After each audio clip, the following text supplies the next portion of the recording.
What's up, guys? Welcome back to my channel. So I'm here today to talk about The Real Housewives of New Jersey, Season 13, Episode 5, Driving Miss Crazy. So be sure to like, comment, subscribe, and let's jump right on into it. So this episode kicks off with a little family scene with Danielle. She's preparing for her daughter Valentina's her fifth birthday party. And, they're coming out. She has her, I think her son's like 7 years old, 7 or 8. He's like gonna bring her out and like kind of show her off. Danielle, she's like, "Oh, Valentina, be more dramatic, more dramatic." They have this whole routine, and she says it's a full-on production. So yeah, she's going all out. Her daughter, she's like, "I have two boyfriends," kind of laughing about that. And Danielle says that she's afraid because her kids have her personality. And we've already seen that her kids love the camera. And Danielle says that she invited both Rachel and Jennifer to her party because, Jennifer's youngest is 9. Rachel has a 2-year-old. So, yeah, just kind of to bring some ladies with younger kids over. But, yeah, she hopes that they don't clash. And she brings up how they're going to have this little southern brunch at Jen Fessler's place beforehand. So she hopes that they can kind of like work everything out there before the party. We then get a really cute family scene with Rachel. They're at their shore house. And this was just like old New Jersey. Like it was the whole household. So Rachel, her husband, their 3 kids. Both of Rachel's parents come over. Her grandma comes over. Her brother and sister-in-law. It's like a full-ass house. They're barbecuing. It's like a good, nice, old New Jersey scene. You know what I mean? That's what it reminded me of. Rachel kind of speaks on how they have full custody of John's son. She says that his birth mom has some issues she's working out. We won't go into too much detail. And she says that, like, they have a really special bond. Like, Jaden, the 14-year-old, and the dad, John. And she mentions how because of their bond, he's kind of unsure if he wants to have more boys. He might just want to have more girls. He's like, this is my son, you know what I mean? Like, they just have a deeper bond, essentially.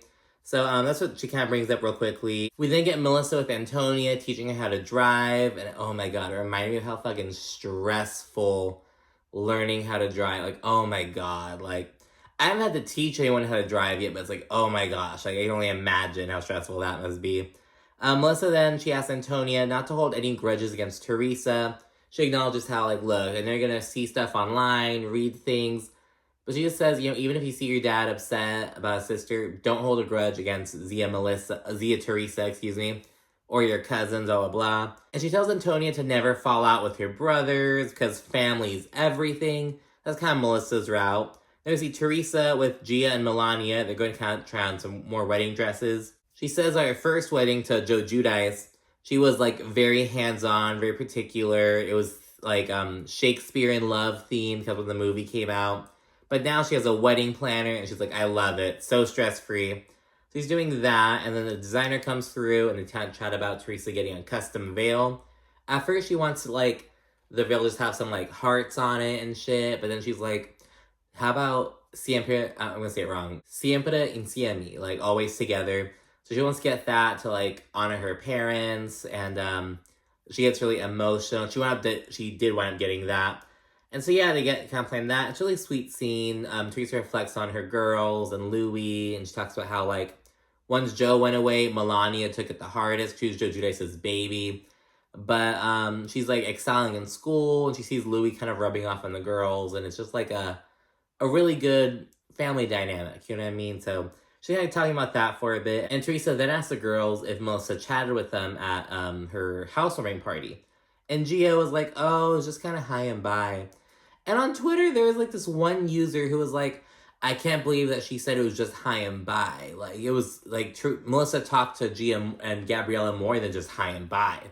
But she was obviously meaning it, like, figurative, like, oh, it's kind of high and by. Like, nothing substantial, just kind of small talk, nothing deep. You know what I mean? And in her confessional, Gia says that the last time she felt like the family was united was right before Louis came in the picture. Basically saying that once Teresa found Louis, Joe Gorga was kind of maybe felt threatened, felt some type of way, like, but Gia says that's the last time that they felt like a united family. Milania then says that Joe should be walking Teresa down the aisle, and she also says that, if he doesn't come to her wedding, like, she's done, it's a wrap, never speaking to you again. So Melania is very, like, no, and I get it, because, Joe is really Teresa's only, her parents are gone, she's her daughters, but Joe is her brother, and her only sibling, so he should be there. And but yeah, then we see Jennifer and Melissa have a quick scene. They link up for lunch, and they reflect on like how far they've come with their relationship. They've always clashed in prior seasons, so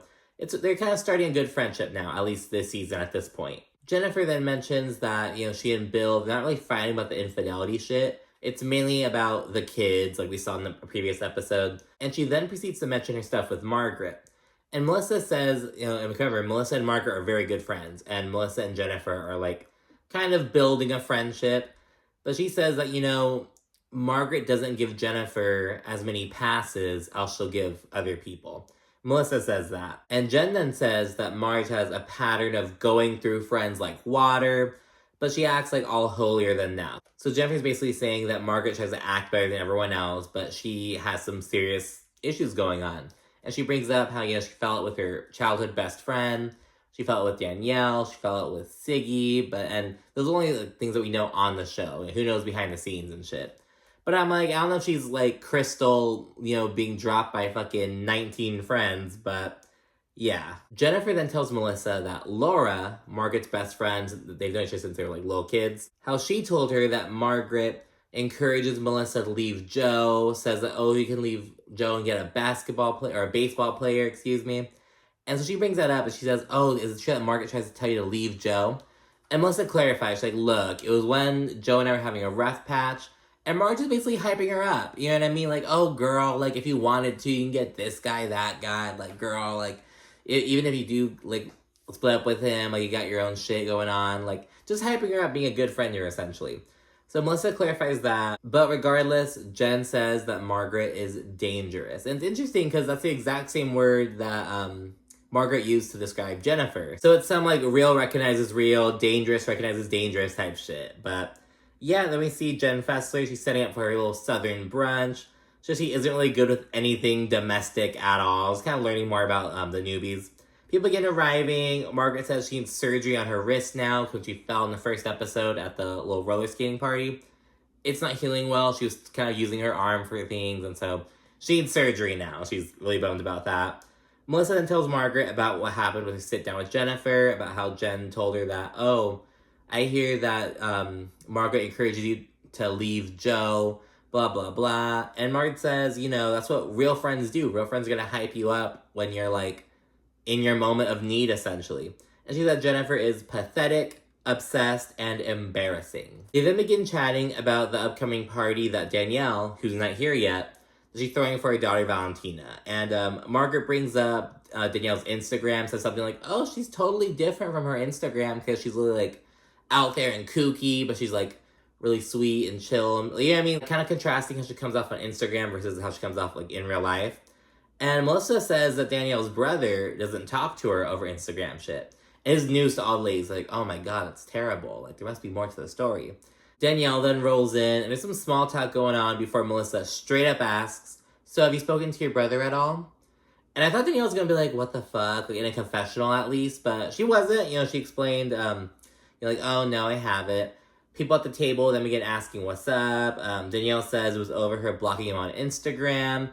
But the other ladies are kind of giving the story the side eye. Like, that's the thing. Like, a lot of the times, like, the straw that breaks the camel's back is really stupid. But it's like, there's all this other shit. And Danielle conveniently left out all the stuff she was talking about. Her sister-in-law.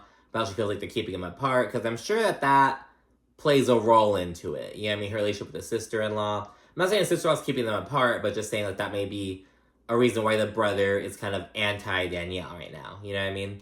And he's also not talking to the mom, so there's obviously more family shit going on. At this point, everyone's there except Jennifer. Dolores, Rachel, and Margaret, they all kind of express how they feel kind of nervous about everything. Jennifer then arrives, everyone toasts, and they talk about how beautiful the brunch is and everything. They're also admiring Jen Fessler's home, and she's like, oh, thank you, I'm not one to brag, but... And then Jackie's jokingly like, oh, have you met Jennifer? Because, Jennifer Aydin, she like, there's this one scene where she's like, oh, I have 16 bathrooms in my house. Like, she's very braggy, essentially. And so Jackie playfully brings this up, and Jennifer Aydin, she's like, I don't brag, I just state facts. And Margaret's like, that's kind of not the same, like, there's a big difference between those things. And so, yeah, we see Margaret and Jen begin kind of going back and forth a little bit. Margaret then brings up how Jennifer's talked shit about her to Jen Fessler and Melissa, but Jennifer's like, oh no, I'm just kind of sharing my experience. Like, I'm just sharing the history. And Margaret's like, why do you need to give her the fucking history? Like, it's irrelevant. Like, why don't you just move on from it? So we get back and forth about that, and they're kind of determined that they have very different interpretations of what happened last year. Because Jennifer's still in her whole, like, Margaret attacked me and came for me, and I didn't do anything to her. And Margaret's like, bullshit, you had it coming because all the shit you would tell me, you're a hypocrite. It then gets really heated. Margaret says, that's why you don't have any friends, you fucking stupid asshole. And Jennifer is like, oh, well, I have a family. That's something that you'll never understand and never have. And Margaret is like, oh, yeah? Let me tell you what you'll have and won't understand. A good marriage, you stupid bitch. And it's very back and forth, but you can just feel the vitriol in Margaret's, like, words. Like, they've said worse things, like, as far as words go and definitions of words, worse things have been said. But just, like, the manner in which she said it was just so, like, you stupid bitch. Like, it was just so, ooh, like, you could feel it. You know what I mean? So, yeah, going back and forth. Melissa points this out. She's shook, and she's like, I've seen them go at it many a time, but this time's different. They're going at it. Danielle in the confessional, she's like, she's throwing her dirty laundry. She's throwing her dirty laundry. I'm not telling you bitches anything. So they talk about that. Margaret says that Jen needs help and can't manage her home life. And she calls her nothing but a disheveled little drug addict. And it's like, okay, Margaret. Like, Dolores then says she'd much rather see them punch each other in the face. Like, what the fuck are you doing? Like, just punch, let's get it out of their fucking system, basically. Margaret then tries to leave. Dolores tries to help Jennifer, she pulls a Bill Aydin, tries to kind of calm her down. Jennifer's not having it. And Jen Fessler then regulates. She tells Margaret to sit her ass down, and she asks Jennifer to leave. And Teresa goes with her, and it's just like, oh my gosh. But yeah, that little spat between Margaret and Jennifer, it was like, woo. Jennifer, as she's walking off, says that Margaret is a jealous wench, and she wishes that she was living her life. And she says that Marge would just love for Jennifer to leave Bill and get divorced. But she says, but that's not going to happen because I don't run at the first sign of trouble. And so, well, girl, I don't know. Like in the last video, I'm kind of questioning if Bill's going to wind up, once Olivia's, off to college, all the kids are out, you know what I mean? It's like, I don't know. But yeah, that's Valentina's 5th birthday party for the last scene. Rachel arrives, and she and Danielle kind of chat about Jen Fessler's brunch. Like, girl. And I just love how seamlessly the newbies are kind of flowing in. It's perfect. Like I said, Rachel's, her little family scene, it was like classic New Jersey. I loved it. Jennifer then arrives, and Rachel asks how she's feeling about everything. And Jennifer says that she feels like everything she says gets spun and turned against her. And she references Rachel throwing her under the bus when it came to Dolores. And it was so fucking funny. In confessional, Jennifer's like, I didn't call you to talk shit about Dolores. I called you to talk shit about our fucked up noses. It was really fucking funny.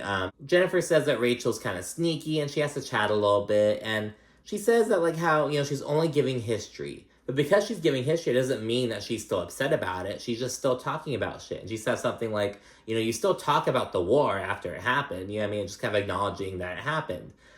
And she's like, I'm not saying something negative. The facts are negative. Just kind of going off with that. Rachel says that in Jennifer's mind, she knows she makes sense, but in reality, she doesn't. I gotta get what Jennifer's saying. I don't know how good of a defense that is, but I get what she's saying. If that, I don't know. Maybe I shouldn't be admitting that. But yeah, Jennifer and Rachel both agree to move on, although Jennifer is going to be kind of cautious about what she tells Rachel moving forward. There's some party antics and dancing. Olivia's talking to Rachel, and she says that she wants to be a couples therapist when she grows up to help couples move on from their problems. It was just so ironic. It was like, oh, girl, if only, it's sad because she's only, she's young. It's like, oh, girl, you only know your mom and dad. They need a couples therapist. But yeah, then Louis goes and asks Jennifer about what happened with Margaret. And Teresa kind of chimes in and says that Margaret was hitting below the belt. She takes it to Margaret. And while explaining this reasoning, she brings up how Margaret called Jennifer a disheveled drug addict for like smoking weed. And I don't know if Jennifer even smokes weed. I don't know if it's like she takes gummies before bed or like, takes like edibles. Maybe she does smoke. I don't know. But yeah, she brings that up, and Teresa's like, isn't Margaret all about women's empowerment and women's rights? Why is she calling you a drug addict? And again, like, I kind of get what Teresa's saying with that. You know what I mean? And on Watch What Happens Live, Margaret actually addressed that, and she's like, I don't apologize for calling her disheveled, but calling her a drug addict was kind of a little mean. But she didn't really apologize for it. But yeah, so talk about that, and like Margaret, like, I was not here for Margaret calling Jennifer a stupid bitch, but I was like, you don't have to call her a drug addict, like. But yeah, Rachel and Danielle then join. Jennifer says that she doesn't trust Margaret, and they shouldn't either. And Teresa then chimes in and says that it's better to keep Margaret as a friend rather than an enemy. And she says that they did make up earlier this season, but Teresa's staying cautious about it. This is the first she's kind of acknowledged that. So yeah, we see that Teresa's still kind of wary of Marge, and she says that Margaret has a track record and the newbies should just do their homework. And that's where the episode ends. And I have to point this out. On Watch What Happens Live, we learned how much hate America has for Margaret's hat. Like 70% of people, like it was like a fashion or trashin'. Like only 30% said they liked it, 70% said no. But I feel like they're forgetting that it was a Southern themed brunch. It was like a Southern comfort kind of food kind of thing. So it's like, it was very on theme. I feel like they're forgetting that like, there was a theme. Like she was just wearing the fucking hat, like just because, like some random thing. Like it was going with the theme. I don't know. I don't know if that was lost on people, if they still thought it was ugly. I thought it went with the theme. Jennifer called it a fucking Miss Daisy hat. So, a driving Miss Daisy hat, excuse me. But yeah, people did not like Margaret's hat. But I disagree. I like a big floppy hat moment. But yeah, anyways, thank you so much for watching. I'm sure to like, comment, subscribe, and stay tuned for more. Thanks again. Bye.